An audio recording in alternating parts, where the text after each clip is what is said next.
Video को like करें, हमारे चैनल को सब्सक्राइब कर बेल आइकन जरूर प्रेस करें। वित्त मंत्री रामेश्वर उरांव ने पेश किया। हालांकि ये बजट काफ़ी महत्वपूर्ण भी है, लेकिन बजट के पहले सत्र में ही काफ़ी हंगामा देखने को मिला। पक्ष और विपक्ष एक दूसरे पर आरोप और प्रत्यारोप कसते आए हैं। तो चलिए यहाँ मौजूद माननीयों से जानते हैं कि आखिर इस बजट पर क्या है उनकी राय।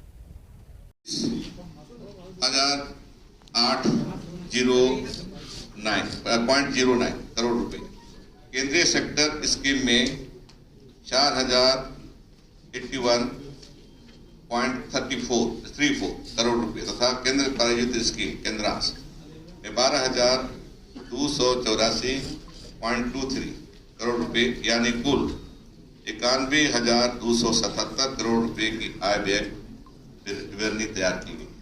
दूसरा इसका करंट फीचर है।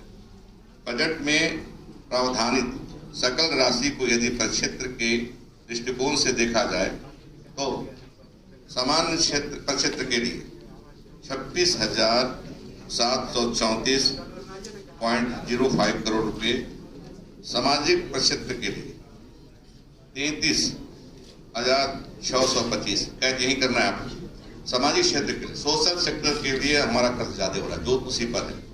आप लोग पूछते थे कभी कि किस पर ज्यादा आपका जोर रहेगा, एम्फेसिस किस पर रहेगा। मैं बराबर कहता था कि सोशल सेक्टर में रहेगा। तो देख रही आंकड़ा से 33,625.72 करोड़ रुपए तथा आर्थिक प्रक्षेत्र के लिए 30,917.23 करोड़ रुपए उपबंधित किए गए। वित्तीय वर्ष 21-22 में राज्य को अपने कर राजस्व से करीब टैक्स से रेवेन्यू जो होगा हमको वो करीब होगा 30,265.42 करोड़ तथा नॉन टैक्स से राजस्व जो होगा वो होगा 13,500 करोड़। केंद्रीय सहायता सेंट्रल असिस्टेंस जो होता है वो है 17,891.48 करोड़। केंद्रीय करों में राज्य की हिस्सेदारी, सेंट्रल डायरेक्ट टैक्सेस वगैरह जो कलेक्शन होता है तो राज्य को उसको हिस्सा मिलता है। उसमें हिस्सेदारी 22,050.10 करोड़। लोक ऋण से करीब 14,500 करोड़ रुपए तथा उधार अग्रिम की वसूली से करीब 70 करोड़ रुपए प्राप्त होंगे। ये हमारा राजस्व कैसे होगा, ये हमारा रेवेन्यू कलेक्शन कैसे होगा, ये बताएं। गत वर्ष 19-20 में झारखंड का विकास दर 6.7% था। इस वर्ष कोरोना के महामारी के कारण देश के अन्य राज्यों की तरह झारखंड के विकास दर में भी गिरावट आई है। वित्तीय वर्ष 20-21 में देश के सकल घरेलू उत्पाद GDP 5% की गिरावट की तुलना में झारखंड में 6.9% की गिरावट का अनुमान है। देश में गिरा है 7.5, झारखंड में से कम गिरा है 6.9 का अनुमान है। वित्तीय वर्ष 21-22 में विकास दर 21-22 में बजट पढ़े हैं हम लोग, रखे हैं हाउस में। उसमें विकास दर क्या रहेगा? विकास दर होगा मॉडल स्कूल्स के लिए 450 करोड़ हम लोगों ने रखे हैं और हेल्थ इंफ्रास्ट्रक्चर के लिए 453 करोड़, लोन वेवर के लिए 1200 करोड़। और एक और इम्पॉर्टेंट है जो ग्रामीण विकास का है कि अभी तक आजीविका से जो लाइवलीहुड प्रमोशन सोसाइटी है उससे 20 लाख परिवार जुड़े हैं। आने वाले साल में 12 लाख और परिवारों को जोड़ा जाएगा ताकि 32 लाख परिवार लाइवलीहुड से जुड़ सके। बेसिकली एक रिस्पॉन्सिबिलिटी फ्रेमवर्क है जिसमें जो राशि प्रावधानित की जाती है उसके विरुद्ध क्या आउटपुट रहेगा जो फिजिकल टर्म्स में और न्यूमेरिकल टर्म्स में होता है। सपोज हम बोले कि हमने अमुक राशि प्रावधानित करी है तो उसके से for example infrastructure improvement in school, तो उसके विरुद्ध कितने कक्षा बनेंगी या क्या पेयजल की सुविधा या टॉयलेट की सुविधा वहाँ स्कूल में उपलब्ध कराई जाएगी, तो वो नंबर्स में दिया जाता है। और उसका आउटकम क्या होगा, तो आउटकम विल ऑब्वियसली स्कूल के इम्प्रूवमेंट में होगा कि लर्निंग आउटकम्स किस तरह से बढ़ेंगे। तो उसको नेशनल जो फ्रेमवर्क है उसके विरुद्ध नापा गया है और सस्टेनेबल डेवलपमेंट गोल्स हैं वो उसको कैसे मीट करेगा वो भी लिखा गया है। So if you, I think आप लोग के बैच में दिया गया होगा, so 11 books are there for outcome budget for 11 departments. 11 विभाग हैं, agriculture, health, education, higher education, women and child development, rural development, food and civil supplies, forest and environment, drinking water and sanitation, urban development and कल्याण विभाग.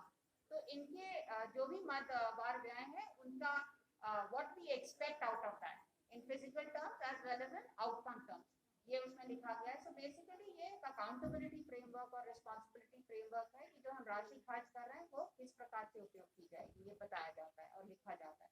And next year then outcome budget के साथ ये भी प्रस्तुत किया जाता है कि क्या हम लोग जो प्रावधानित किए थे उसके विरुद्ध क्या उपलब्ध हुए.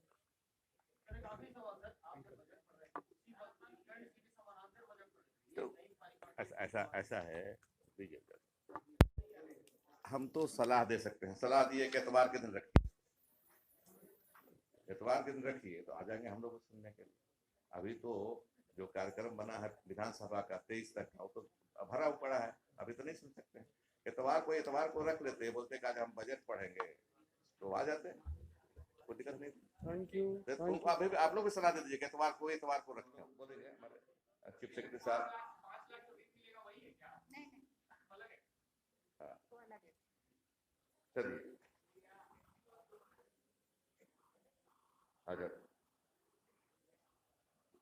अच्छा सुनिए. कोविड-19 के कारण राज्य के आंतरिक संसाधनों पर प्रतिकूल प्रभाव तो पड़ा ही है तथा केंद्र सरकार द्वारा केंद्रीय करों में हिस्सेदारी में भी कटौती की गई. समझ रहे हैं, दो तरफा मार हुआ. एक तो हमारा राजस्व घट गया, रेवेन्यू टैक्स घट गया, और दर से भी कम मिल गई, कटौती है. तथा डीवीसी के बकाया राशि को भी राज्य के कंसोलिडेटेड फंड से काट दिया गया. ये उचित हुआ, अनुचित हुआ? अनुचित. राज्य के है नागरिक, बताइए उचित हुआ था कि अनुचित हुआ था? बताइए. अनुचित हुआ. ठीक, धन्यवाद.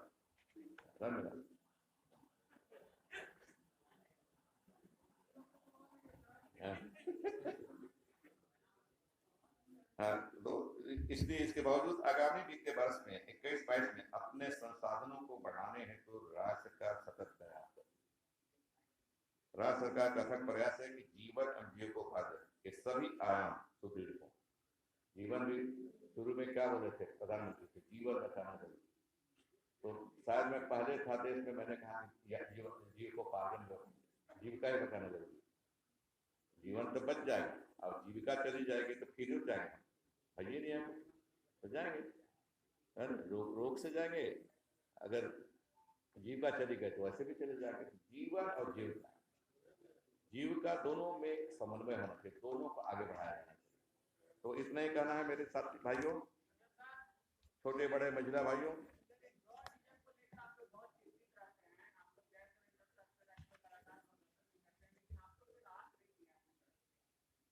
हम आय बढ़ा दिए, इनकम बढ़ा दिए. हमारा ऐसा है, इतिहास का विषय है जो यहाँ हमको आपको नहीं करना चाहिए. अकेले पूछिए, हम बता देंगे. एक ने पूछे रोजाना का हमारा है, तो ना हम गंभीर रूप से लेते हैं, ना ई गंभीर रूप से लेते हैं. हंसी मजाक हम लोग में चलता है.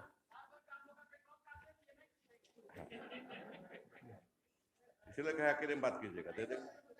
अकेले में बात कीजिएगा तो कुछ इंतजाम कर देंगे.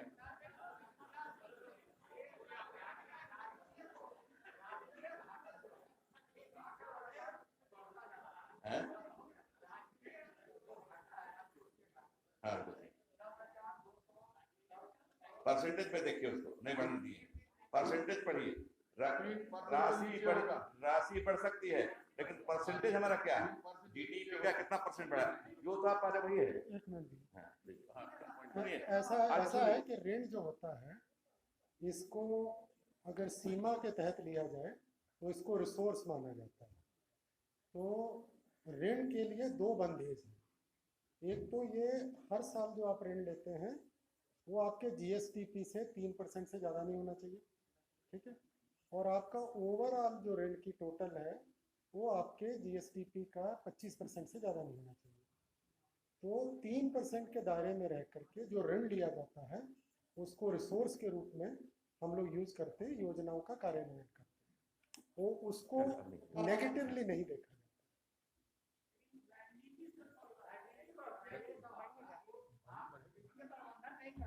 ना ना ना, वित्तीय प्रबंधन तब गलत माना जाता है अगर आप जो कर्ज लें वो आपके जीएसडीपी का 5%, कुछ राज्य हैं जहां पर ये 6% है, 7% है, 8% है, वो वित्तीय कुप्रबंधन माना जाता है। अगर एफआरबीएम एक्ट की जो सीलिंग है वो 3%, उसको राज्य सरकार ने पिछले 19 सालों में कभी एक्सीड नहीं किया है। तो इसलिए ऋण लेने के मामले में हम लोग वित्तीय प्रबंधन सुप्रबंधन है, कुप्रबंधन नहीं है। और ये कहना कि हम कर्ज नहीं लेंगे, उतना ही हमारा जो विकास है वो रुक जाएगा। सीमा के अंदर ऋण लेना रिसोर्स, और हमने कभी सीमा लांगी नहीं। और इस बार शायद परसेंटेज भी भारत सरकार ने बढ़ा के 4% कर दिया, इस कारण भी अमाउंट ज्यादा बढ़ रहा है। Pardon?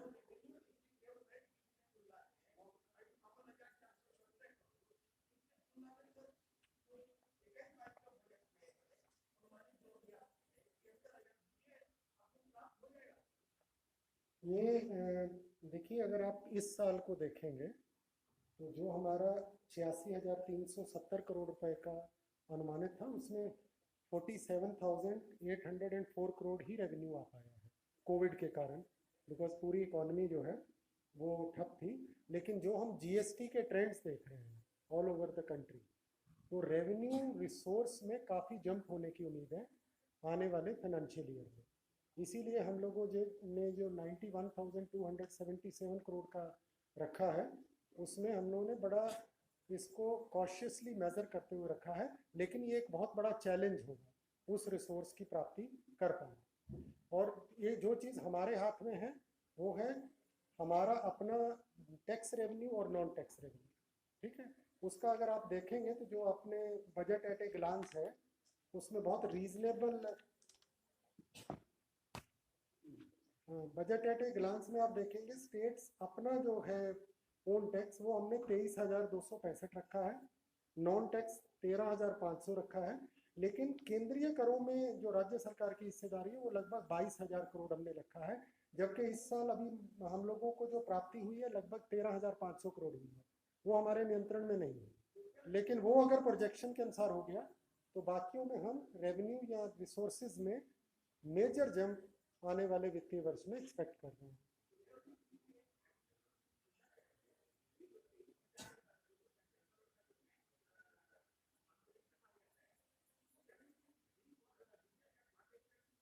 के साथ खोला गया था, रखा गया था। फायदा क्या होता है? एक तरह से बचत है हमारा राज्य। हम अच्छे दिन हो बुरे दिन हो एक पैसा निकाल के रखते हैं आरबीआई में, और जब बुरे दिन आते हैं, वित्तीय संकट भी होता है, तब उसको निकालते हैं।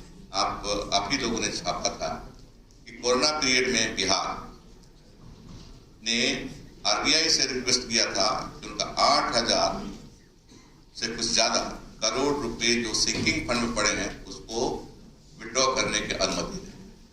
ये फायदा हुआ उसको, इसे हाथ फैलाने की जरूरत नहीं पड़ी। 8,000 रुपया का था, 8,000 करोड़, उससे वो काम चला ली। हमारे पास जीरो था, 1 पैसे नहीं था। तो हम धन्यवाद देंगे हमारे चीफ सेक्रेटरी साहब को, हमारे फाइनेंस सेक्रेटरी साहब को और उनके टीम के सभी लोगों को, जिन्होंने इस बार से इस कंसेप्ट को लागू किया। अब 303 करोड़ से ज्यादा राशि आरबीआई में रखा है, और अगले बार भी हम इससे आगे बढ़ाएंगे ताकि 5 साल 6 साल 10 साल में कभी इस तरह के संकट आवे, वित्तीय संकट आ जाए तो हाथ नहीं फैलाना पड़े, हम उसको अपने पैसे को निकाल के खर्च कर सकते हैं।